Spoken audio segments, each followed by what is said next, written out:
কতদিন বাঁচবেন? ৬০ বছর, ৭০ বছর কিংবা বড়জোর ৮০ থেকে ৯০ বছর। ১ বছরে ৩৬৫ দিন। ১ দিনে ৮৬,৪০০ সেকেন্ড।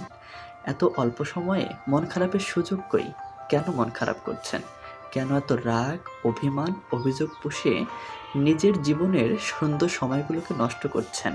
কারো জন্য নিজের জীবনের সময় নষ্ট করা বোকামি ছাড়া আর কিছুই না। নিজেকে ভালো রাখতে শিখুন, ভালো থাকুন, নিজের জন্য বাঁচুন। সুযোগ পেলে চাঁদ দেখুন, আকাশ দেখুন, আবার কখনো মনে হলে মাঝে মধ্যে এখানে সেখানে ঘুরে আসুন।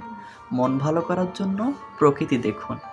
দিন শেষে যখন নিজের জীবনের হিসাব নিকাশ করতে যাবেন, তখন দেখবেন অর্জন কিংবা নিজেকে ভালো রাখার কিছুই নেই, কিছুই করেননি। অথচ সময় একেবারেই শেষ। সব কিছু ভুলে যান, ভালো থাকুন, ভালো রাখুন। আর মন খুলে প্রিয়জনকে বলুন, ভালোবাসি, ভালোবাসি, ভালোবাসি।